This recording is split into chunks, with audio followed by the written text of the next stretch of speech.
ॐ सहनाववतु सहनौ भुनक्तु सह वीर्यं करवावहै तेजस्विनावधीतमस्तु मा विद्विषावहै।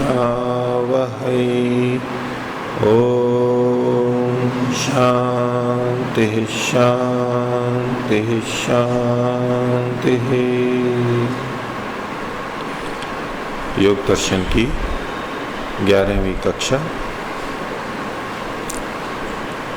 5 वृत्तियों का प्रसंग चल रहा था, जिसमें हमने प्रमाण वृत्ति और विपर्य वृत्ति के बारे में पिछली कक्षाओं में देखा। आज 9वां सूत्र चलेगा विकल्प वृत्ति का। पिछले पाठ में से किन्हीं को कुछ पूछना हो तो पूछ सकते हैं जी। तो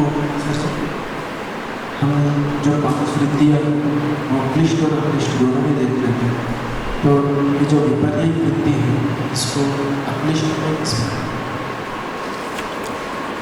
विपर्य वृत्ति को अक्लिष्ट कैसे कहें?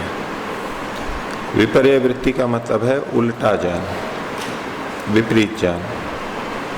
तो जब विपरीत ज्ञान भी मुक्ति की तरफ बढ़ाने वाला हो जाए, विपरीत ज्ञान भी जब मुक्ति की तरफ बढ़ाने वाला हो जाए तो उसको अक्लिष्ट कह देते हैं। ठीक है, आपके मन में आएगा कि विपरीत ज्ञान मुक्ति की तरफ बढ़ाने वाला कैसे होगा? ऐसे ही तो प्रश्न उठेगा ना। तो इस सत्य ज्ञान है वही मुक्ति की तरफ बढ़ाने वाला होगा, विपरीत ज्ञान कैसे बढ़ाने वाला होगा? ठीक है, तो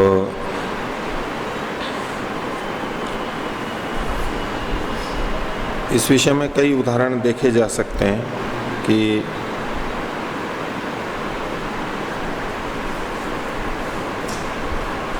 अविद्या मिथ्या ज्ञान का एक भाग है अस्मिता।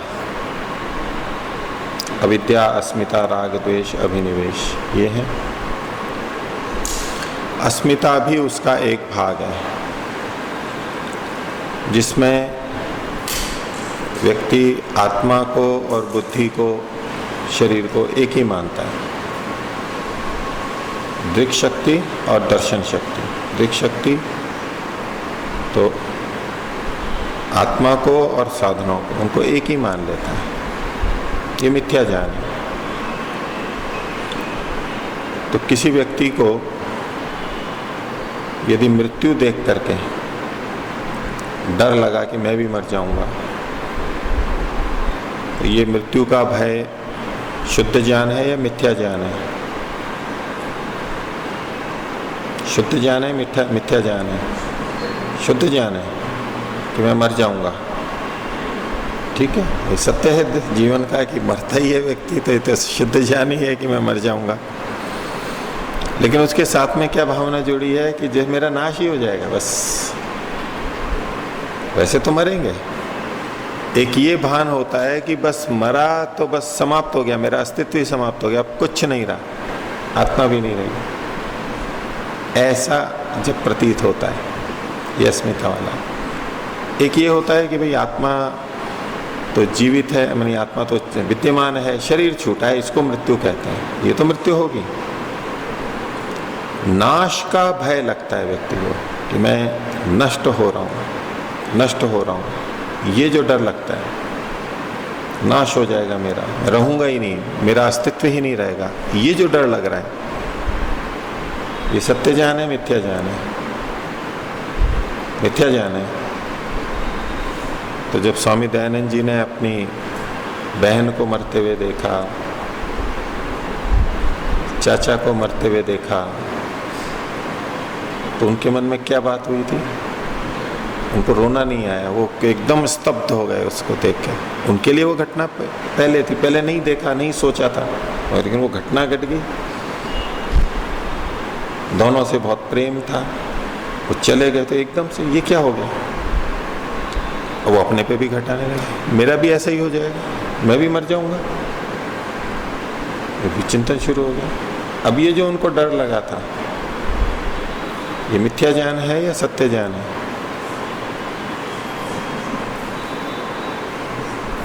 कि मेरा नाश हो जाएगा, मेरा अस्तित्व समाप्त हो जाएगा, मिथ्या ज्ञान है ना।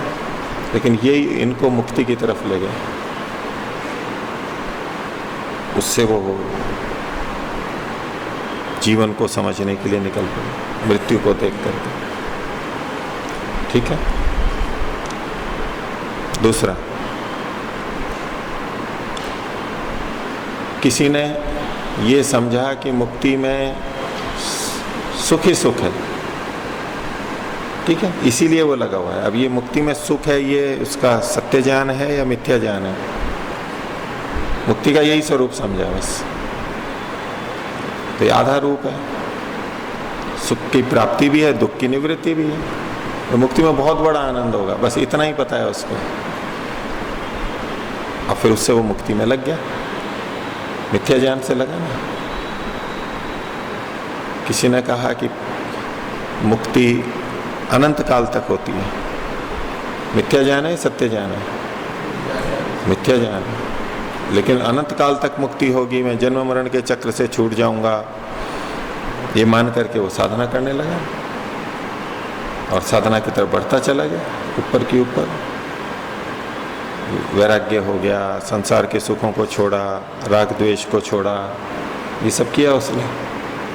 ठीक है, तो मिथ्या ज्ञान भी मुक्ति की तरफ बढ़ाने वाला हुआ, बंधन से छुटाने वाला हुआ ना, इस रूप में। दुखमेव सर्वम विवेकिनः, सब कुछ दुख है संसार में, ठीक है।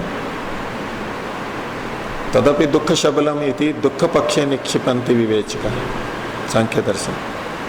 कुत्रापि कोपि सुखी नहीं, कहीं पर भी कोई भी सुखी नहीं है, दुख ही दुख है, सब दुख ही दुख है। इस संसार में सुख नहीं है या नहीं? संदेह हो रहा है। यूं बोल दिया कि संसार में सुख है तो यूं लगेगा कि ये तो कैसे व्यक्ति है, ये तो सिद्धांत विरुद्ध हो जाएगा। भी सुख तो प्रतीत होता ही है ना, सुख का अस्तित्व कौन नकार सकता है? शास्त्र भी नहीं नकारता कि सुख है ही नहीं, केवल दुख ही, ऐसा थोड़ा ना बोलते हैं शास्त्र का। लेकिन फिर भी दुखमेव सर्वम विवेकिनः, दुख ही दुख है, दुख ही दुख है, ये जो कथन किए जाते हैं, तात्पर्य अलग है, साथ में जुड़ा हुआ है कि सुख में भी दुख मिश्रित है, इसलिए उस सुख को भी दुख मान लेते हैं। लेकिन कोई ये समझ के कि संसार में तो दुख ही दुख है, दुख ही दुख है, छोड़ना है मेरे को, तो परमात्मा को प्राप्त करना है, कोई सुख है ही नहीं संसार में, ऐसा करके बढ़ गया इधर वैराग्य की तरफ, तो मुक्ति में जा सकता है। मिथ्या ज्ञान भी उधर ले जाता है, ठीक है।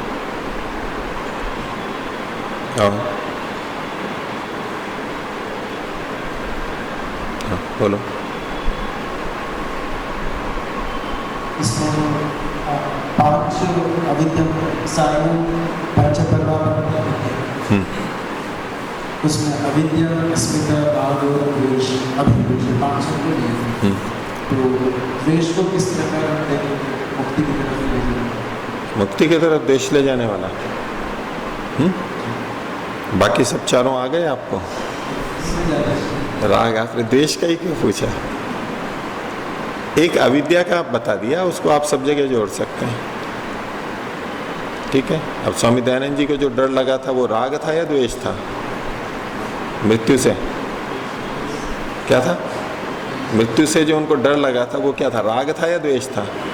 द्वेष था ना, तो बस घट गया वहां पर भी।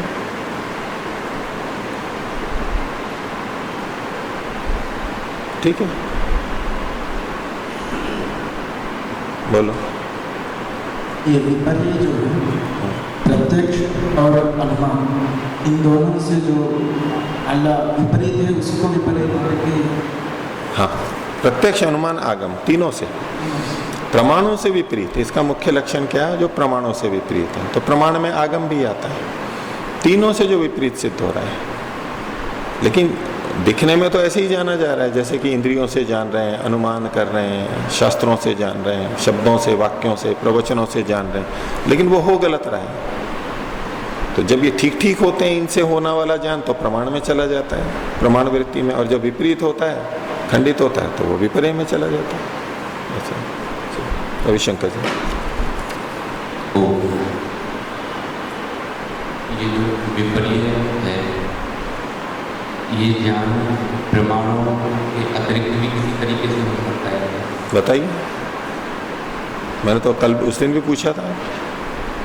उसको प्रमाण मत हो आप, प्रमाण मैं कहूँगा कि यहाँ प्रमाण के अतिरिक्त भी हो सकता है। उसको कहेंगे प्रमाण, तो प्रमाण शब्द मतलब उस संदर्भ में ही लेना जो मैंने परसों व्याख्या की थी। एक तो प्रमाण होता है बिल्कुल ठीक ठीक वाला जो अंतिम है, वो नहीं, उसके अलावा भी जो हम प्रमाण कहते हैं, जो प्रमाण प्रतीत हो रहा है, उसका भी यहाँ पर ग्रहण करके चलेंगे। इंद्रियार्थ सन्निकर्ष से, लिंग लिंगी भाव से, किसी के शब्द सुनने से इत्यादि। ये जो ज्ञान होता है वो सत्य भी हो सकता है, असत्य भी हो सकता है। असत्य हो गया, विपर्य में चला गया। इनके अतिरिक्त कहाँ जाओगे आप? प्रमाण क्या होते हैं? ज्ञान के साधन होते हैं। अब विपर्य में भी ज्ञान तो हो रहा है, और ज्ञान हुआ है तो किसी न किसी साधन से हुआ है, ऐसे ही तो नहीं हो जाएगा। किसी को देखने से भ्रांति हुई है, तो अगर नेत्र ही नहीं होते तो उसको देखने से होने वाली भ्रांति कैसे होती? किसी को सूंघने में भ्रांति हो गई है, अब सूंघ ही नहीं पाता तो सूंघने से संबंधित भ्रांति कहाँ से होती? ऐसा ही पांचों ज्ञानेंद्रियों पे लगा लेंगे। मन से जो हम विवेचना करते हैं उस पर भी ऐसे ही लगा लेंगे। अगर वो मनन ही नहीं कर पाता तो भ्रांति क्या होती है उसकी? वो मूर्छित जैसा रहता है। तो साधन तो यही रहेंगे, ज्ञान के साधन। कुछ न कुछ ज्ञान तो यहाँ भी हो ही रहा है, और जितने भी मिथ्या ज्ञान है उसमें भी कुछ न कुछ तो ठीक ज्ञान हो ही रहा है। जितने भी मिथ्या ज्ञान है उसमें कुछ न कुछ तो ठीक ज्ञान हो ही रहा है, नहीं हो रहा है? इसको थोड़ा सा समझो। जैसे कि किसी एक व्यक्ति को देख करके मेरे को लगा कि ये सोहन जी थे, मोहन जी, मेरे को था कि सोहन जी हैं। अब ये मेरा मिथ्या ज्ञान हुआ ना।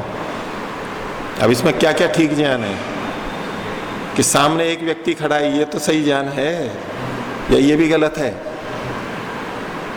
इन्होंने ये कपड़े पहन रखे हैं, वो भी गलत है। यहाँ खड़े हुए हैं इस समय और मैं उनको जान रहा हूँ, ये कोई है, ये भी जो ज्ञान हो रहा है हमारे को, ऐसे लंबे चौड़े हैं, ऐसे हैं, तो ये बहुत सारा ज्ञान तो है, वो तो ठीक ही हो रहा है ना। हर चीज गलत थोड़ा ना हो रही है। अब आप और कोई मिथ्या ज्ञान बोल दीजिए, उल्टा ज्ञान। वो कहे कि ईश्वर एक देशी है, ऐसा कोई कह रहा है। जब ईश्वर है ये इतना अंश तो ठीक है, वो व्यापक है या एक देशी है, यही तो मिथ्या है, बाकी तो ठीक है। कपड़े को देख के कहा, एक कह रहा है कि सूती है, एक कह रहा है कि नहीं ये टेरिकॉट है, मिश्रित है। अब ठीक है, इसमें तो मतभेद है, लेकिन ये कपड़ा है, ये इस रंग का है, मैंने हाथ में पकड़ रखा है, मैंने छू के देखा, आपने छू के देखा, मैं हूं, आप हूं, ये जो और सारी चीजें वहां जुड़ी हुई हैं, उसमें तो कोई भ्रांति नहीं है, वो तो ठीक ही है। ये पेड़ है, ये चीकू का है या नींबू का है? उल्टा हो गया कि ये नींबू का है चीकू का। पेड़ है, हरा दिख रहा है, पत्ते दिख रहे हैं, ये इनमें भी कोई भ्रांति है? ये तो ठीक है। तो आप मिथ्या ज्ञान को भी लेंगे, उसमें कुछ अंशों में तो एक एक अंश जब देखेंगे तो वहां तो ठीक ठीक ही दिखाई देगा, बहुत सारी चीजें ठीक दिखाई देंगी। उनका ज्ञान किससे हुआ था? प्रमाण से ही हुआ था। बिना प्रमाण के तो कोई ज्ञान ही नहीं होता है। साधनों का, इंद्रियों का उपयोग हम करते ही हैं। तो उस दृष्टि से भी आप देखेंगे तो ये प्रमाणों का यानी प्रत्यक्ष अनुमान, आगम शब्दों का प्रयोग हम करेंगे। किसी का शब्द हमने सुना, वाक्य सुना, उससे हमारे को कोई ज्ञान हुआ और वो गलत हो गया, लेकिन उसने बोला, ये तो हमें पता है ना, उसने ये शब्द बोले, यहाँ ये शब्द लिखे हुए हैं, ये तो पता है ना हमारे को कौन कौन से अक्षर हैं। वेद के मंत्र को पढ़ा, अब वेद का मंत्र तो पढ़ ही रहे हैं ना, पुस्तक है, वेद का मंत्र देखा, अर्थ गलत कर लिया, उतना मिथ्या ज्ञान होगा। लेकिन ये जो अक्षर लिखे हुए हैं, ये इतना तो भी तो साथ में ज्ञान हो रहा है, उसको हटा सकते हैं क्या? संबद्ध है ना सारा का सारा। तो बहुत सारी चीजें आप देखो वहां पर। कोई ऐसा उदाहरण दीजिए जहां पर मिथ्या ज्ञान है और सारा ही मिथ्या ज्ञान है, उसमें कुछ भी सत्य नहीं है, कुछ भी ठीक ज्ञान नहीं है, ऐसा कोई उदाहरण ध्यान आता हो तो बोलिए, बोलिए, लगाइए दिमाग। तो जिसको हम मिथ्या कहते हैं वहां जो चीज जानी गई उसमें कहीं कोई अंश गलत होता है। अब मोबाइल को रिमोट कंट्रोल समझ लिया किसने, ठीक है, तो ठीक है, उतना गलत है, बाकी तो ठीक है। नमक को चीनी समझ लिया उसने, तो लेकिन वो सफेद सफेद है, ये चूरा है, पात्र में रखा है, भार है, स्पर्श है, ये सब तो ठीक ठीक है। एक चीज थोड़ी सी उसमें गलत हो गई। अब संसार में सुखी सुख जो देख रहे हैं ये मिथ्या ज्ञान है, और जो दुख देख रहे हैं वो सत्य ज्ञान है। तो संसार है, संसार के विषय हैं, इम्तियाज सन्निकर्ष होता है, उससे कुछ सुख मिलता है, ये जो सारी चीजें हैं, मैंने इस चीज को खाया, मैंने इस चीज को सुना, सूंघा, इत्यादि जो चीजें हैं, ये तो ठीक ही है ना। हाँ, ये शुद्ध सुख है या दुख मिश्रित है, इतने में ही तो वहां पर दोष है, बाकी सब तो ठीक ही है। ठीक है, परमात्मा सर्वशक्तिमान है तो मतलब सब कुछ कर सकता है, वो कोई ये मानता है, वो झूठ भी बोल सकता है, ये मानता है। लेकिन सर्वशक्तिमत्ता का बहुत सारा अर्थ कि सृष्टि को बनाया, इतना तो वो भी जानता है वहां पर, उतना तो उसका ठीक ही है। तो तीनों प्रमाणों से हम जो जानते हैं वो शुद्ध सत्य भी हो सकता है और मिश्रित यानी असत्य भी हो सकता है, उसमें भ्रांति भी, उल्टा ज्ञान भी हो सकता है। और उल्टा ज्ञान अगर है तो उतने अंश के कारण ही हम कहते हैं कि इसका ज्ञान गलत है। तो प्रमाण शब्द का प्रयोग करेंगे तो विपर्य, आपका प्रश्न ये था कि क्या विपर्य ज्ञान प्रमाणों के अतिरिक्त भी हो सकता है, यही प्रश्न था ना आपका। तो आपके कुछ हो तो बताइए। एक सूत्र है इंद्रिय दोषात संस्कार दोषात अविद्या, तो वहाँ पर जो संस्कारों से कहा है तो फिर उसको क्या परंपरा से लेते हुए उसको प्रमाण से हुआ है? बिल्कुल, संस्कार आया कैसे, वृत्ति संस्कार चक्र बता ही चुके हैं। ये संस्कार आया कैसे, वृत्ति से। वृत्ति कैसे बनी थी, पीछे से बनी थी। और संस्कार भी उठे हैं तो वहां पर भी इंद्रिय का तो प्रयोग किया ही गया है। संस्कार उठे हैं तो स्मृति वृत्ति हुई है ना। तो आत्म मनस सन्निकर्ष विशेषात स्मृति, वैशेषिक ये भी बोलता है। स्मृति भी कैसे होती है, आत्मा और मन का सन्निकर्ष विशेष होगा। आप सांख्य की परिभाषा लेंगे प्रत्यक्ष की, यत संबंध सिद्धम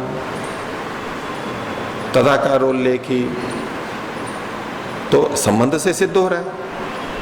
आप बाह्य ज्ञानेन्द्रिय नहीं है तो मन का तो हुआ ही है सन्निकर्ष, और मन भी एक कारण है, मन के माध्यम से हमारे को ज्ञान हुआ है, संस्कार से वृत्ति उठी है, और ठीक है, उसको भी हम कह सकते हैं। हाँ, अगला ये हो गया। जो अकनिष्ठता की चर्चा हुई थी तो उसमें भाष्य में ख्याति विषय और वो बातें आई थी, तो उसको लेते हुए यहाँ विपरीत कैसे उसको बता, मतलब एक तरीका तो जो अभी आपने बताया, ख्याति विषया गुणाधिकार विरोधिन्य अक्लिष्टा, तो जो ख्याति की तरफ ले जाती है, ख्याति जिसका विषय बन जाता है आगे चल करके, वो ख्याति विषय हो जाएगी। अगर केवल आप यही देखेंगे कि ख्याति इसी समय होनी चाहिए तब नहीं बनेगा, ख्याति भविष्य में होगी। अब किसी ने मान लो ईश्वर को एक देशी भी मान लिया, प्रतिमा में भी मान लिया, साकार भी मान लिया, लेकिन साथ में भी न्यायकारी है, ये है, वो है, और बाकी चीज़ें तो उसने ठीक ठीक जान ली, लेकिन साकार को मान रहा है और इतना मान करके ही अपना आचरण अच्छा कर रहा है, अधर्म से हट रहा है, ईश्वर की आज्ञा का पालन करने लग रहा है। तो यूं तो गलत तरह से प्रवृत्त हुआ था, लेकिन फिर भी वो और दूसरी चीजें रहती हैं, वो उस तरफ जा सकता है। नहीं तो वो ईश्वर को ही नहीं मान रहा है, मान लो। तो ख्याति विषय मतलब वो ख्याति की तरफ ले जाने वाला होता है, ख्याति को दिलाने वाला होता है, इतने अंश में ले सकते हैं। और गुणाधिकार का विरोध तो करता ही है। अब कोई बुरे कर्मों से, पाप सकाम कर्मों से सकाम पुण्य कर्मों की तरफ आ रहा है, यद्यपि है वो भी बंधन का कारण, लेकिन पाप कर्मों की अपेक्षा तो वो ऊपर ले जाने वाला है, क्योंकि पुण्य कर्म हो गए तो अच्छा बुद्धि इंद्रिय मिलेंगी और फिर और अच्छे कर्म करेगा, अच्छे संस्कार करेंगे तो वो निष्कामता की तरफ चला जाएगा। इस दृष्टि से वो भी मुक्ति की तरफ बढ़ाने वाला है उसको। अब बहुत से लोग ऋषि मुनि भी हुए और भी जो भी होते हैं, तो उन्होंने भोगों को भोग भोग करके देखा और फिर पता लग गया कि ये तो त्याज्य है, यहाँ नहीं ठीक है। न राग शांति मुनिवत, राग की शांति कभी नहीं होगी कितना ही भोग लो, इच्छा की पूर्ति कभी भी नहीं होगी कितना भी भोग लो, खा पी लो, चख लो, जो भी करना है।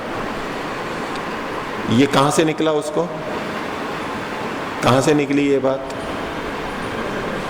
भोगों से ही, वो उसी में चल रहा था, अब उसमें उसको एक बोध हो गया, तो परंपरा से वो उस तरफ उसको ले जाने वाली हो जाती है, निमित्त बन जाते हैं। इस रूप में हम देखें भविष्य में वो ऐसा बन जाएगा। तो इन कुछ उदाहरणों को छोड़ भी दें, लेकिन फिर भी कुछ चीजें हम कैसे गिना ही सकते हैं। असंप्रज्ञात समाधि में जाने के लिए संप्रज्ञात में जो विषय सुख मिल रहा है, यानी सत्वगुण का सुख मिल रहा है, उसको छोड़ता है वो व्यक्ति। संप्रज्ञात में समाधि में जो सत्वगुण का सुख मिल रहा है, अब उसको सुख मिल रहा है उस समय तो यही लगता है ना जैसे यही बहुत ऊंचा सुख है, उसके कारण वो संसार के सुखों को छोड़ देता है। लेकिन ये भी उसकी अविद्या है, पहले उस सुख को ही सब कुछ मान रहा था और बाद में उसको लगता है नहीं इससे भी वैराग्य है, ये भी छोड़ने योग्य है। विवेक ख्याति को जिसको वो अपना साधन मानता था, वो विवेक ख्याति को भी छोड़ देता है वो, और वैराग्य हो जाता है। क्यों छोड़ देता है उसको? ये भी त्याज्य है, पहले ग्राह्य लग रही थी वो, अब त्याज्य लग रही है। तो जो पहले ग्राह्य लग रही थी वो अविद्या थी ना, विपर्य था ना, लेकिन फिर भी मुक्ति की तरफ बढ़ाने वाला था ना, ख्याति विषयक था ना, गुणाधिकार का विरोध कर रहा था। ऐसे लगाएंगे, हो गया। एक प्रश्न उठा है कि जैसे कोई भी व्यक्ति है जो भोगों में आ सकता है या आज वो क्लिष्ट वो कर रही है, तो फिर वहाँ पर भी कहा जा सकता है कि ये भी क्लिष्ट बनेगी। तो अगर वो भोगों में ही बढ़ता जा रहा है, धंसता जा रहा है, विपरीत करता जा रहा है, तब तो वो उसके लिए क्लिष्ट ही बनेगा। लेकिन अगर को भोगों को भोगते भोगते भी वो वैराग्य की तरफ चला जाता है, तो वो ही उसके लिए अक्लिष्ट बन जाएगा। और तरीका ही यही है, ऐसे ही तो व्यक्ति अक्लिष्ट में जाता है। संसार के दुख देखेगा, संसार के सुख भोगेगा, उसमें दुख देखेगा, तभी तो वो इसको विवेक होगा। लेकिन जागरूकता से अगर वो इस तरह जा रहा है तो वो ही उसके लिए अक्लिष्ट बन जाएगा, और किसी के लिए वो क्लिष्ट भी बन जाएगा और नीचे चला जाएगा। अगर कोई विचार, कोई क्रिया मुक्ति की तरफ ले जा रही है उसको, तो वो अक्लिष्ट कहलाएगी, और अगर और मुक्ति के विपरीत ले जा रही है, बंधन की तरफ ले जा रही है, तो क्लिष्ट कहलाएगी। इस अंश में हम वहां पर कर सकते हैं। अभी ख्याति विषय पूरा नहीं है, ख्याति की तरफ है, ख्याति विषय की तरफ ले जाने वाली है, भविष्य में उसको ख्याति आने वाली है, इतने अंश में वहां पर लग सकता है। ठीक है, मेरा यही पूछना था कि वो व्यक्ति भोग रहा है, भोगने भोगने आगे बढ़ रहा है, कि कभी न कभी तो वो विवेक को उत्पन्न करेगा ही करेगा। तो उस दृष्टि से अगर जब करेगा तब वो भोग माना जाएगा। उससे पहले तो वो नीचे फंसता जा रहा है, विपरीत जाता जा रहा है, उसको अक्लिष्ट नहीं कहेंगे, उसको तो क्लिष्ट ही कहेंगे, उसको अक्लिष्ट ही कहेंगे। और मिथ्या ज्ञान है, विपर्य उल्टा ज्ञान है, उल्टा ज्ञान भी ऊपर की तरफ ले जाने वाला होता है। कुछ उदाहरण मैंने आपके सामने रखे ही हैं।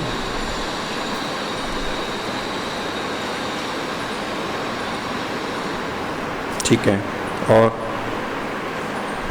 बोलो। अध्ययन के 7वें सूत्र में प्रत्यक्षानुमानानुमान प्रमाणानि, इसमें जो आत्म प्रमाण है इसमें कहा आत्मेन दृष्टो अनुमितो वा अर्थः परत्र स्वबोध संप्राप्तये शब्देन उपदिश्यते। तो दृष्ट और अनुमित अर्थ को जब हम दूसरे को बताते हैं तो उसके लिए वो शब्द प्रमाण होता है। अगर हमने किसी दूसरे के लिए, और हमने किसी से कुछ सुना और अब हम दूसरों को बता रहे हैं, उसको शब्द प्रमाण नहीं कहा जाएगा। यदि उसका मूल वक्ता प्रत्यक्ष और अनुमान से युक्त है तो ये भी शब्द प्रमाण माना जा सकता है, वो शब्द प्रमाण से च्युत नहीं होगा। हमने दूसरे की बात को बोला, यही तो आगे चर्चा की गई थी। हमने दूसरे की बात को बोला लेकिन हमारा प्रत्यक्ष और अनुमान नहीं है उस विषय में, तो प्रथम दृष्टया तो वो आगम से च्युत होगा। लेकिन यदि मूल वक्ता प्रत्यक्ष अनुमान से युक्त है उस विषय में तो वो आगम प्रमाण माना जा सकता है। मेरा प्रश्न ये है कि यहाँ पर आप्तेन दृष्टा अनुमितः क्या है, श्रुता नहीं, क्योंकि आप तो मतलब ये वो मूल वक्ता की दृष्टि से है। ये मूल चीज तो दृष्ट या अनुमित तो होना ही चाहिए, दृष्ट अथवा अनुमित ये अनिवार्य है, मूल रूप में ये है। क्योंकि शब्द प्रमाण आता ही दृष्ट और अनुमान से है।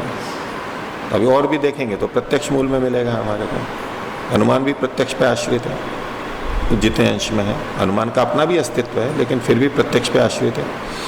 और शब्द प्रमाण तो कोई ऐसा शब्द प्रमाण बताओ जो प्रत्यक्ष और अनुमान पे आश्रित नहीं हो, उन्हीं पे तो आश्रित मिलेगा शब्द प्रमाण। हम मनुष्य लोग जो भी कुछ बोलते हैं, ऋषि मुनियों ने जो बोला है वो उनका प्रत्यक्ष। और पीछे जाएगा, आप पीछे ले जाओगे कि नहीं उन्होंने दूसरे की बात बोली तो उसका भी कहीं ना कहीं आपको दूसरा प्रमाण मिलेगा। जब जैसे वेद का है तो वेद का वो प्रत्यक्ष नहीं है, वो तो आगम प्रमाण ही है हमारे लिए। ठीक है, हमारे लिए है। उसका वक्ता कौन है, मूल वक्ता कौन है? ईश्वर। उसका क्या है? उसने भी किसी पुस्तक से लेकर के पढ़ के सुनाया था हमारे को शब्द प्रमाण।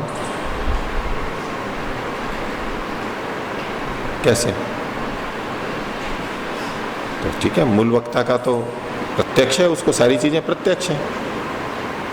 अनुमान को आप हटा दीजिए वहां पर, और अनुमान भी भविष्य के लिए कुछ हो सकता है तो, पर उसके लिए सारा प्रत्यक्ष है, सदा सदा प्रत्यक्ष है हर चीज। तो मूल वक्ता क्या है? इसीलिए वेद का प्रमाण है सबसे ज्यादा, क्योंकि ईश्वर की वाणी है, ईश्वर सर्वव्यापक है और सर्वज्ञ है, इसलिए सबसे अधिक प्रमाणिकता है। तो प्रत्यक्ष पीछे तो लगेगा ही, प्रत्यक्ष अनुमान दोनों हो सकते हैं। कुछ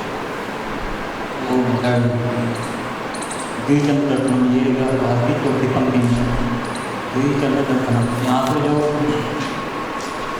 हमारे दर्शन होते हैं तो वहाँ यदि लंबी बीमारी बार बार दर्शन होते हैं, वहाँ उसकी सत्ता है, लंबी सत्ता है, तो बीमारी दूर होने के कारण तो वो दूर हो जाता है। यानी जो लंबी बीमारी होती है तो उसका क्या? उसको नहीं होगा, उसको एक चंद्र दर्शन नहीं होगा। ये वहां घटेगा जहां पर एक चंद्र दर्शन भी हो रहा है। उदाहरण जो दिया गया है वही तो हम लेंगे। ये दिखाना चाहते हैं कि मिथ्या ज्ञान यानी विपर्य प्रमाण से बाधित होता है। अब इसके लिए कौन सा उदाहरण देंगे? ऐसा उदाहरण देंगे जहां की मिथ्या ज्ञान में ही चलता रहे, विपर्य में, और सत्य ज्ञान हो ही नहीं, वो उदाहरण बनेगा क्या? हमको वही तो उदाहरण देना होगा कि जो मिथ्या ज्ञान हुआ और अब उसको सत्य ज्ञान हो गया, तो सत्य ज्ञान होते ही पिछला ज्ञान बाधित हो जाएगा ना। बस तो ऐसा उदाहरण ही देना है। तो सदविषय है ना, एक चंद्र दर्शन है ना, ये तो होना ही, मानना ही होगा हमारे को। आप इस पे प्रश्न करने, दूसरा करने लोगों की कि किसी को दो चांद ही नहीं दिख रहे तो फिर कैसे घटेगा ये? ऐसा भी तो आप पूछ सकते हो ना, भैया द्विचंद्र दर्शन है, बोले हमारे को तो द्विचंद्र दर्शन होते ही नहीं है, फिर ये उदाहरण क्यों दे दिया इन्होंने? गलत उदाहरण दे दिया ये। आपको हुए द्विचंद्र दर्शन? नहीं हुए। किन्हीं को हुए हैं? नहीं हुए। तो ऐसा कैसा उदाहरण दे दिया इन्होंने? किसी को भी नहीं हुए द्विचंद्र दर्शन, किसी को तो हुए। जहां हुए हैं वहीं पर ये घटेगा, ये उसी के लिए उदाहरण है। कोई कहे कि भाई गलत खान पान से ऐसे चमड़ी के रोग हो जाते हैं, बोले हमारे को तो कोई चमड़ी का रोग हुआ ही नहीं है। जिसको हुआ है वहां पर घटेगा। ठीक है।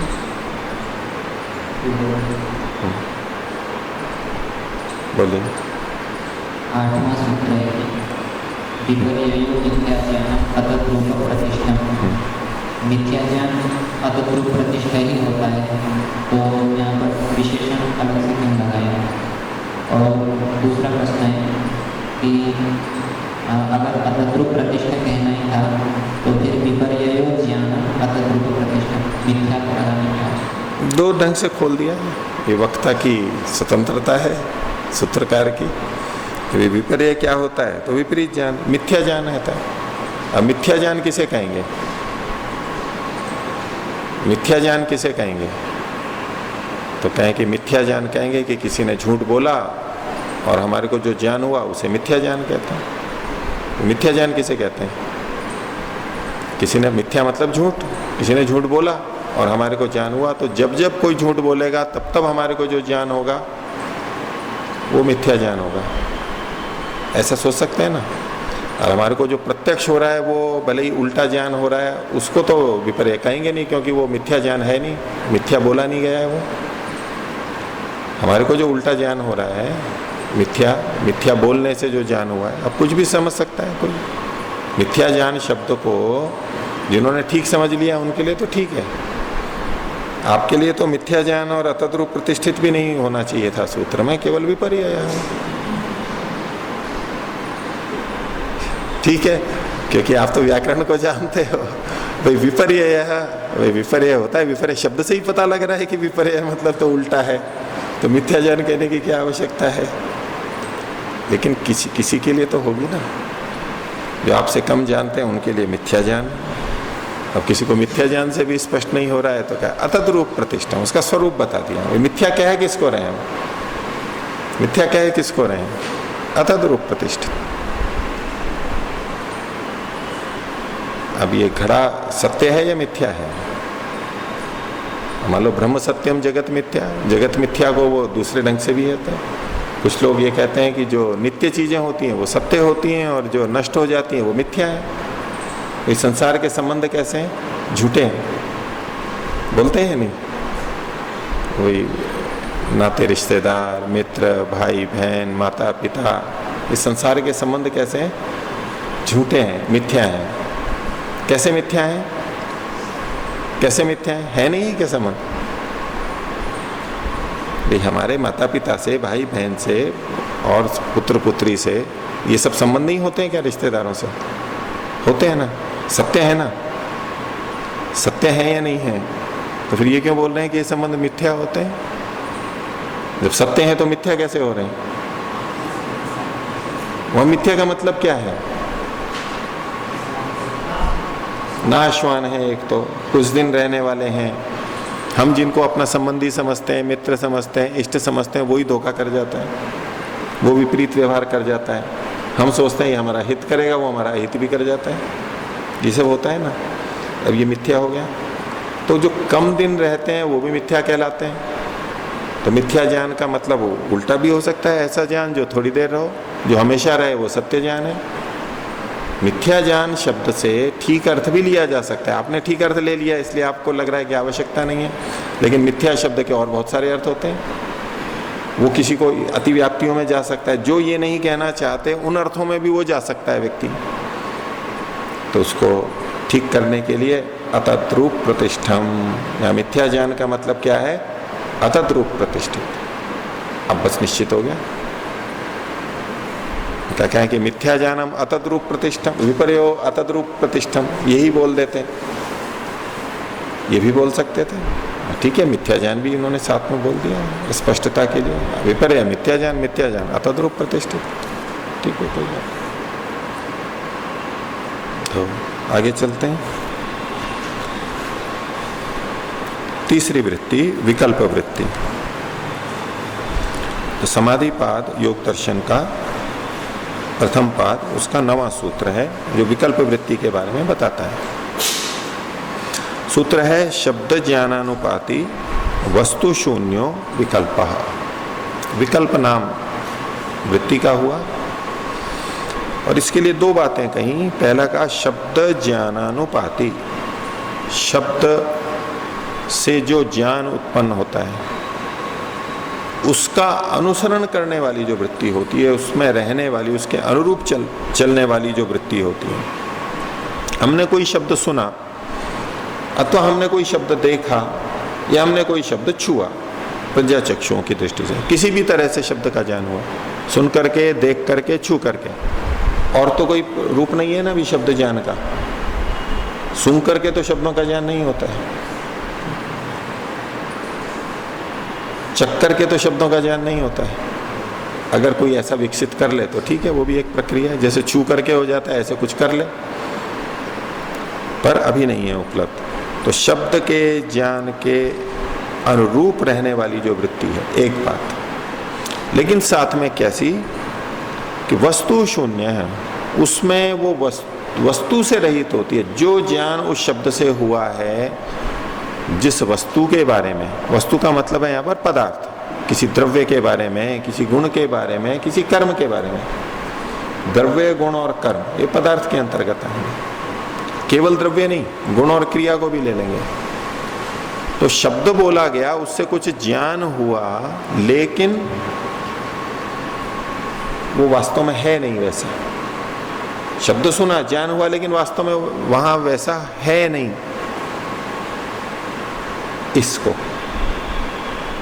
इसको विकल्प वृत्ति कहेंगे। अब इसकी क्या विचित्रता है, भाष्यकार स्वयं बताएंगे। जब वस्तु शून्य है, ज्ञान हो रहा है, तो ये तो झूठा ज्ञान हो गया, गलत हो गया, तो इसको विपर्य में डाल देते हैं, उल्टे ज्ञान में डाल देते हैं। वो कह रहे हैं उल्टे ज्ञान में भी नहीं डाल सकते इसको, तो न तो प्रमाण में डाल सकते हैं, न इसको विपरीत विपर्य ज्ञान में डाल सकते हैं। ऐसा ये विचित्र ज्ञान है, किसी में भी नहीं डाल सकते। इसलिए अलग से एक श्रेणी बनानी पड़ी इनको। शब्द ज्ञानानुपाति वस्तु शून्यो विकल्प।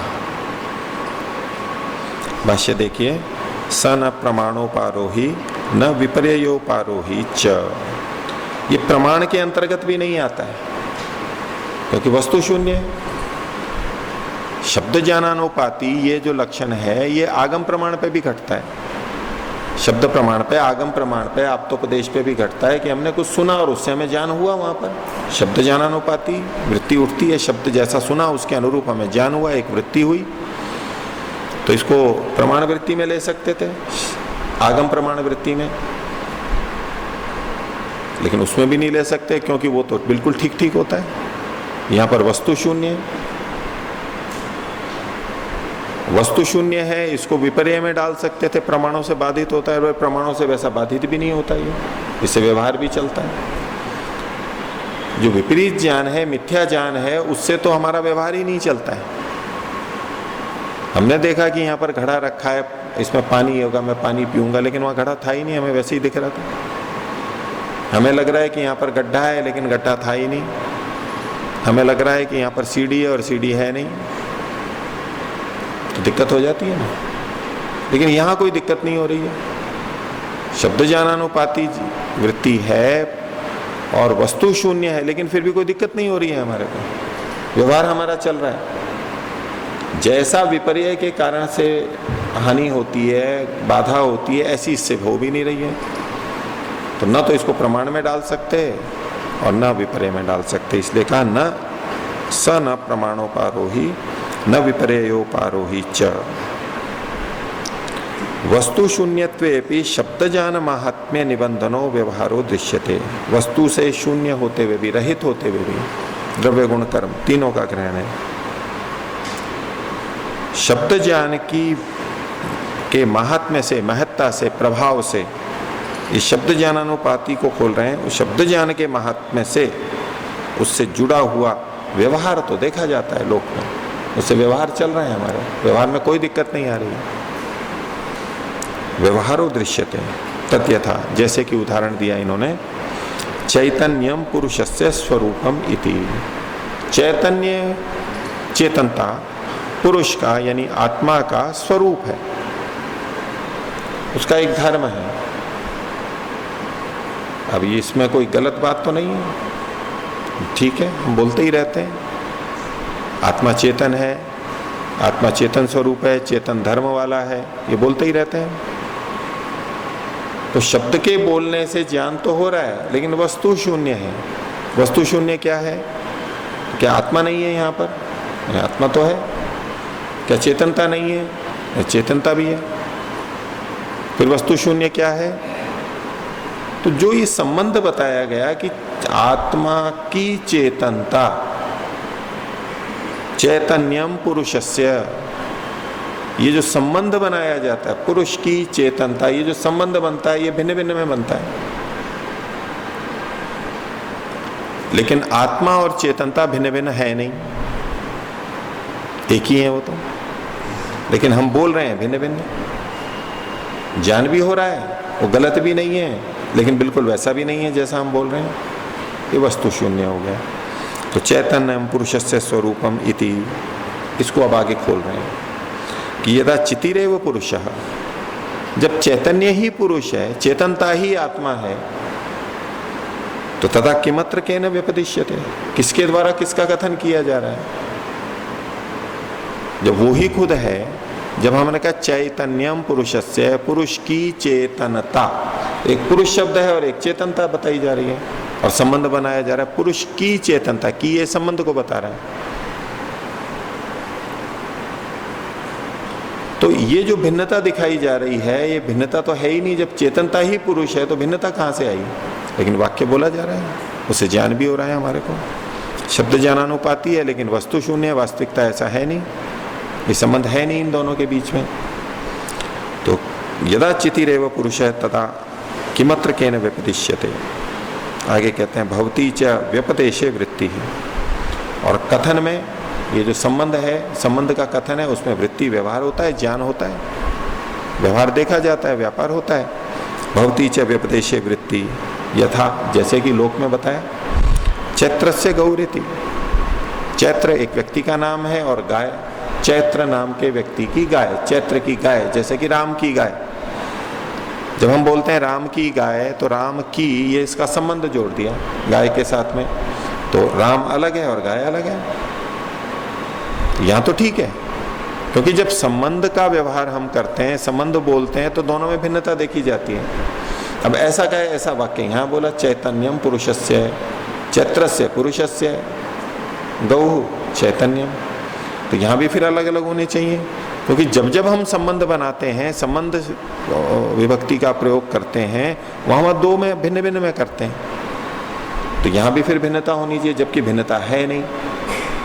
भिन्नता न होते हुए भी भिन्नता का कथन, ये विपर्य की तरफ संकेत कर रहा है, अतद्रूप प्रतिष्ठित लग रहा है। लेकिन ये विपर्य में भी नहीं जाएगा, इससे ज्ञान हो रहा है और कोई बाधा भी नहीं हो रही है हमारे को। और इसको प्रमाण भी नहीं कह सकते, क्योंकि वास्तव में वैसा है नहीं, तद्रूप प्रतिष्ठित नहीं है। इसलिए एक तीसरी कोटि इन्होंने बनाई। आगे तथा, और इसके उदाहरण दे रहे हैं। प्रतिषिद्ध वस्तु धर्मो निष्क्रिय पुरुषः, एक वचन हो गया। पुरुषः, पुरुष चेतन आत्मा, पुरुष यानी आत्मा जीव कैसा है, उसके लिए दो विशेषण दिए। प्रतिषिद्ध वस्तु धर्मः, प्रतिषिद्ध वस्तुनः धर्मा यस्मिन्, निषेध किए गए वस्तुओं के, निषिद्ध वस्तु यहाँ पर कहलाएंगी जो स्थूल वस्तुएं हैं, घटपट आदि, मकान, पेड़ आदि, जिनके धर्म आत्मा में नहीं होते हैं। तो प्रतिषिद्ध वस्तुओं के,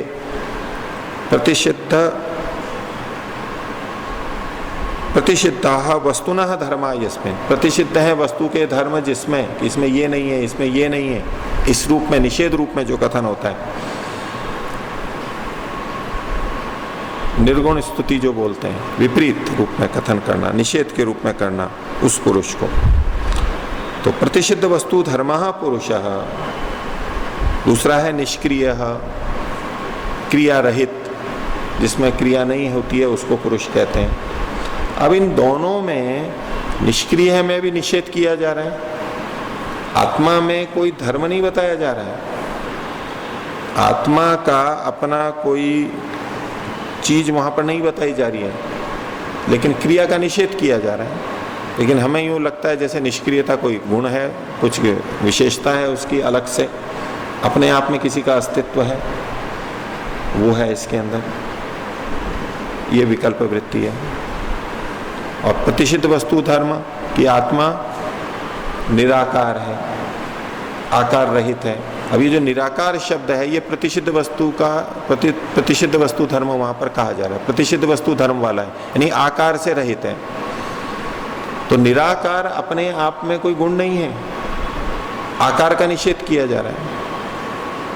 अनादि जो आदि नहीं होता है, अनंत जिसका अंत नहीं होता है, तो आदि वाला अंत वाला ये सारे धर्म तो अन्य वस्तुओं के अंदर मिलते हैं, उनका यहाँ केवल निषेध किया जा रहा है। जबकि हमारे मन में क्या भाव बनता है, अनादि भी एक कोई गुण है, अनंत भी एक गुण है, अजर भी एक गुण है, इसको हम एक गुण के रूप में देखने लगते हैं। अच्छा, कथन गलत नहीं है, बात तो ठीक ही है, और शब्द ज्ञान के महात्म्य से हमें कुछ ज्ञान भी हो रहा है, लेकिन ये बिल्कुल वास्तव में वैसा नहीं है जैसा कि हम समझ रहे हैं। इसलिए ना इसे प्रमाण के अंतर्गत आ रहा है, ना विपर्य के अंतर्गत आ रहा है, इसको अलग से लिखा। तो तथा प्रतिषिद्ध वस्तु धर्मो निष्क्रिय है पुरुष है।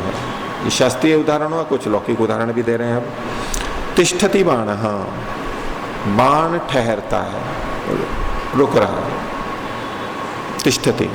इससे क्या पता लगता है हमारे को, तिष्ठति क्या है और बाण क्या है। बाण शब्द जो है वो तो किसी नाम को बता रहे, किसी वस्तु को बता रहे हैं, शब्द रूप है, ये नाम है। और तिष्ठति क्या है, जैसे गच्छति वैसे तिष्ठति, खादति, ये क्रियाएं होती है ना। तो तिष्ठति क्या है, एक क्रिया है, तिष्ठति एक क्रिया है ना। हम क्या समझते हैं, क्रिया ही समझते हैं उसको, क्रिया के रूप में ही व्यवहार करते हैं। और तिंगंत बोलते हैं, बोले क्रिया है, इसमें वाक्य में क्रियावाची शब्द क्या है, तिष्ठति है। जबकि वास्तविकता क्या है, तिष्ठति में जो धातु है वो स्था है, और स्था का मतलब क्या है, गति की निवृत्ति होना, यानी क्रिया की निवृत्ति होना। हम समझ रहे हैं तिष्ठति एक क्रिया है, जबकि वास्तव में क्रिया का होना नहीं हो रहा है, क्रिया का हटना हो रहा है। वहां पर क्रिया तो हट रही है, ये भी विकल्प वृत्ति है। लेकिन ज्ञान तो हो रहा है और व्यवहार भी हो रहा है, कोई बाधा भी नहीं हो रही है हमारे को। देखो, क्रिया के रूप में ही प्रस्तुत करते हैं, व्याकरण में भी ऐसे ही प्रस्तुत करते हैं, लेकिन है ये वास्तविकता नहीं है। रुकना कोई अपने आप में क्रिया नहीं है। वाहन जब रुक रहा है तो वाहन का रुकना, हम ब्रेक लगा रहे हैं, वो रुक रहा है, ये कोई क्रिया नहीं हो रही है उसमें। जो क्रिया चल रही थी उसकी निवृत्ति हो रही है, बस इतना ही तो है। लेकिन हम सोच रहे हैं कि ये क्रिया हो रही है, उसी को यहाँ पर इन्होंने कहा। तो तिष्ठति बाणः, रुक रहा है, स्थास्यति बाणः साथ में जोड़ देंगे, भविष्य में रुकेगा। और स्थितः, रुक चुका है, ठहर गया है, भूतकाल का प्रयोग कर दिया। इति गति निवृत्तौ धात्वर्थ मात्रम गम्यते, यहाँ गति निवृत्ति इस विषय में धातु का अर्थ मात्र ही जाना जा रहा है, वास्तव में कोई क्रिया नहीं हो रही है, लेकिन हम उसको क्रिया समझते हैं। तो ये भी विकल्प वृत्ति है। और आगे उदाहरण दिया, तथा अनुत्पत्ति धर्मा पुरुषः, चेतन आत्मा, आत्मा अनुत्पत्ति धर्म वाला है। अब अनुत्पत्ति धर्म वाला है, इसका मतलब क्या हुआ, अनुत्पत्ति नाम का कोई धर्म है, गुण है जो उसमें रहता है। अब अनुत्पत्ति नाम का कौन सा धर्म होता है, या तो उत्पत्ति धर्म का निषेध किया जा रहा है। जो चीज बनती है, उत्पन्न होती है, पहले नहीं थी, अब अस्तित्व में आई है, वो उत्पत्ति वाली है।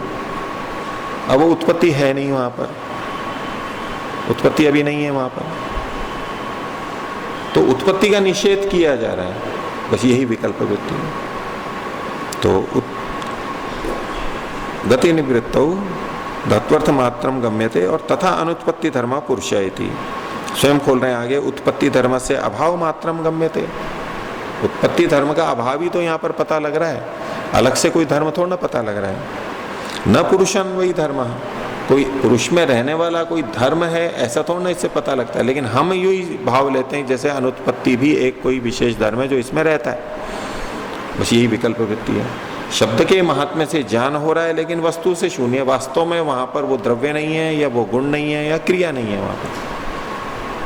न पुरुषान वही धर्म, तस्मात् विकल्पितः स धर्म, इसलिए ये जो धर्म है ये विकल्पित है, कल्पित है। विकल्पित का मतलब है कल्पित। ये जो धर्म हम सोच लेते हैं कि निराकार, ये कोई एक धर्म है, अनुत्पत्ति धर्म ये कोई एक विशेष धर्म है। ये धर्म कैसा है? हमारी कल्पना में किया हुआ है, बनाया हुआ है मस्तिष्क से, वैसे ही वास्तव में नहीं है। तो विकल्पित का मतलब कल्पित, हमने खुद ने सोच लिया, वास्तव में नहीं है वहां पर। ये वस्तु शून्यता को बता रहे हैं। तो तस्मात् विकल्पित स धर्म, और तेन चास्ति व्यवहार है, लेकिन उससे व्यवहार तो हो ही रहा है। विपर्य ज्ञान से व्यवहार नहीं होगा, लेकिन विकल्प से तो व्यवहार हो सकता है। इसलिए व्यवहार होता है, इसलिए इसको विकल्प अलग से माना, विपर्य नहीं माना। तो शब्द ज्ञानानुपाति वस्तु शून्यो विकल्पः, ये तीसरी वृत्ति है। ठीक है, आगे चलें। चौथी वृत्ति, 10वां सूत्र। अभाव प्रत्ययालंबना वृत्तिर निद्रा। निद्रा ये वृत्ति का नाम हुआ। अभाव, अभाव का मतलब है कुछ भी नहीं, भाव का ना होना, अभाव है। अज्ञानता, कुछ भी बोध नहीं हो रहा है। और प्रत्यय का मतलब यहां लेते हैं कारण। अभाव का कारण, अभाव का जो कारण है यानी तमोगुण, उसको आलंबित करके जो वृत्ति होती है उसको निद्रा वृत्ति कहते हैं। अभाव माना अज्ञान। जब अज्ञान होता है तो हमें वस्तु दिखाई नहीं देती है, जानी नहीं जाती है, वो अभाव के रूप में ही होती है। तो अभाव के कारण रूप तमोगुण का आलंबन करके जो वृत्ति होती है उसको निद्रा वृत्ति कहते हैं। यहां जो प्रत्यय शब्द है ये कारण के अर्थ में लेंगे वो ज्यादा अच्छा है। अथवा इसका दूसरा अर्थ भी करते हैं, प्रत्यय का मतलब है ज्ञान, किया ही जाता है। प्रत्यय का मतलब ज्ञान भी किया जाता है। तो अभाव रूपी ज्ञान, अभाव इस ज्ञान का आलंबन करके जो वृत्ति होती है उसको निद्रा वृत्ति कहते हैं। यानी ज्ञान तो हो रहा है, लेकिन ज्ञान किसका हो रहा है? अभाव का ज्ञान हो रहा है। अभाव का भी ज्ञान होता है नहीं, जो भाव ही नहीं है तो उसका क्या ज्ञान होगा, एक प्रश्न उठ सकता है। लेकिन अभाव का भी हमें ज्ञान होता है। जैसे कि इस कक्ष के अंदर हम कहें कि यहाँ पर हाथी नहीं है, अब ये भी एक ज्ञान हो रहा है ना, हाथी के अभाव का ज्ञान हो रहा है हमारे को। ये भवन आदि तो भावात्मक है, यहाँ है, लेकिन यहाँ हाथी नहीं है, ये जो ज्ञान हो रहा है ये हाथी का अभावात्मक ज्ञान है। बात तो ठीक है, सत्य है वो भी। तो अभाव का, अभाव के ज्ञान का आलंबन करने वाली जो वृत्ति है उसको निद्रा कहते हैं। कि निद्रा में हमें किसी भाव का ज्ञान नहीं होता है, इस रूप में एक तो अर्थ होता है। दूसरा है अभाव का कारण जो तमोगुण, उसका आलंबन करके, तमोगुण का आलंबन करके जो वृत्ति होती है उसको निद्रा वृत्ति कहते हैं। और ये प्रत्यय शब्द कारण के रूप में आया है। आप तो इसके लिए एक अंतः साक्ष्य देख सकते हैं, 18वां सूत्र पहले पाद का। विराम प्रत्यय अभ्यास पूर्व संस्कार शेषो अन्य। यहां पर भी एक प्रत्यय शब्द आया, विराम प्रत्यय अभ्यास पूर्व। विराम है कारण जिसका, यहां प्रत्यय का मतलब कारण है। तो ये ऐसे यहां पर भी ले सकते हैं। तो अभाव इसको आश्रित करके, ज्ञान को आश्रित करके, तमोगुण को आश्रित करके जो वृत्ति होती है उसको निद्रा कहते हैं। ठीक है। अब इस सूत्र की रचना में एक ध्यान देने की बात है कि इसमें वृत्ति शब्द पढ़ा है। वृत्तियों का वर्णन चल ही रहा था, वृत्तियां 5 प्रकार की होती हैं, उसमें निद्रा भी बता दिया था। इसमें वृत्ति शब्द फिर भी इन्होंने पढ़ा है। बाकी जितने भी सूत्र हैं, अभी तक जितने हमारे 3 सूत्र आए उसमें वृत्ति शब्द नहीं पढ़ा गया है। सूत्र में वृत्ति शब्द नहीं पढ़ा है। और अगला जो आने वाला है 5वां, उसमें भी वृत्ति शब्द नहीं पढ़ा है। तो वृत्ति को बताने वाले 5 सूत्र हैं, 5 में से केवल एक सूत्र है जिसमें वृत्ति शब्द फिर से पढ़ा है। और प्रसंग तो वृत्ति का चल ही रहा था, तो ये 5 वृत्तियां बता भी दी थी एक सूत्र में, तो वृत्ति शब्द पढ़ने की आवश्यकता नहीं थी ये तो, लेकिन फिर भी यहां पर पढ़ी है। ये इस बात का द्योतक है कि निद्रा के बारे में ये काफी विचार रहा होगा कि निद्रा को वृत्ति माने या ना माने। उसमें कोई ज्ञान नहीं होता, हमें कुछ बोध नहीं होता है, कौन हूं, कहाँ हूं, कैसा हूं, कुछ भी बोध नहीं होता है हमारे को। सुषुप्ति की बात है, निद्रा मतलब सुषुप्ति। यहाँ पर और परोक्ष रूप से आप जो साथ में लेना चाहें तो स्वप्न को भी ले सकते हैं, पर उसमें तो थोड़ा थोड़ा ज्ञान होता ही है हमें।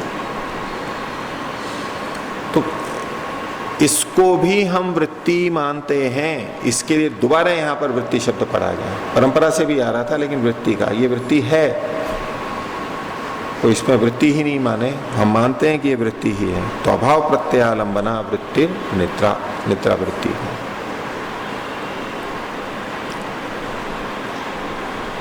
भाष्य में अपने ढंग से इस बात को खोला और मुख्य विषय यही था कि ये प्रत्यय ज्ञान है कैसे निद्रा को, निद्रा में ज्ञान होता है नहीं होता है, कैसे माने हम? निद्रा में ज्ञान होता है नहीं होता है? निद्रा का ज्ञान होता है नहीं होता है हमें? मुझे निद्रा आई, ज्ञान होता है, कैसे होता है?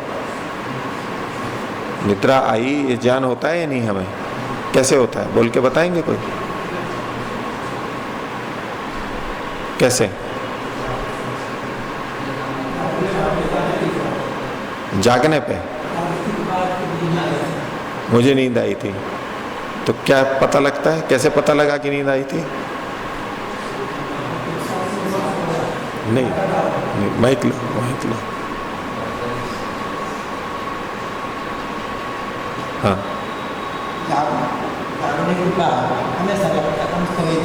कैसे लगा? यही पूछ रहा हूं मैं। जागने के बाद पता लगा कि हम सोए थे, पता लगा, कैसे पता लगा? अभी मैं जग रहा हूं, मैं बोल रहा हूं, अभी मेरे को ये क्यों नहीं लग जाता है कि मैं सो रहा था अभी 10 मिनट पहले? जागरण का अभाव था। जागरण के अभाव का क्या मतलब हुआ? कि जागते समय हम देखते हैं, सुनते हैं, चखते हैं, ज्ञान हो रहा है ना कुछ न कुछ। तो एक काल ऐसा आया था जिसमें ना मैं देख रहा था, ना सुन रहा था, ना चख रहा था, बाहर का कुछ ज्ञान ही नहीं हो रहा था, ना अंदर का कुछ ज्ञान हो रहा था, कोई चिंतन मनन भी नहीं चल रहा था। तो ज्ञान का अभाव था ना। इसी आधार पे तो पहचानते हैं हम कि ये निद्रा थी। आपने दूसरे शब्दों में कहा कि भाई हमें जागृति का अभाव था, जगने का अभाव था। जगने का क्या मतलब होता है? यही तो होता है, जान रहा है जगते समय, उस समय जान नहीं रहा होता है। तो हमने निद्रा को कैसे पहचाना? अभाव प्रत्यय के आलंबन को करके हमने पहचाना, ये निद्रा थी। वहां पर ज्ञान नहीं हो रहा था, यही तो हमारे को ज्ञान हुआ। इसी रूप में हमने बोझा, बैठे थे, बैठे बैठे देखा कि अभी 2 बज रहे हैं, और फिर थोड़ी देर बाद में उठा, अरे 3 बज गए। मुझे पता ही नहीं लगा, मेरे को तो जाना था 2:30 बजे। कैसे नहीं पता लगा? नींद आ गई होगी, समय का पता ही नहीं लगा। तो 1 घंटा तो यूं ही निकल गया, जैसे अभी अभी अभी तो मैं बैठा था और अभी उठ रहा हूँ, 1 घंटा निकल गया। ज्यादा भी समय निकल जाए। तो ये अभाव प्रत्यालंबना वृत्ति निद्रा, ऐसे हमें पता लगता है। व्यास जी ने भी इस विषय में कुछ लिखा है। तो एक विचारणीय बात है कि निद्रा में हमें ज्ञान होता है या नहीं होता है? निद्रा को एक वृत्ति माने या न माने? निद्रा एक प्रत्यय है या नहीं है? तो निद्रा भी एक वृत्ति है, वो भी एक स्थिति है। सीधे सीधे वैसा ज्ञान नहीं होता जैसा 4 वृत्तियों में होता है, लेकिन परोक्ष रूप से या अभाव का भी ये भी एक ज्ञान होता है हमारे को। इस विषय में जो व्यास जी ने कहा है, इसको आगे देखेंगे। आज का पाठ इतना ही रखते हैं। प्रणव।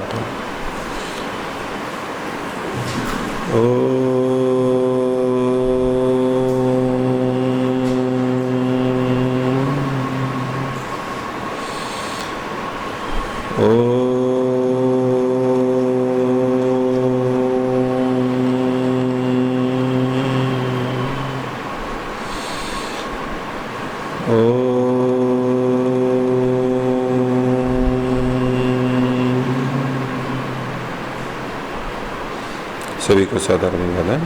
ओम शांति।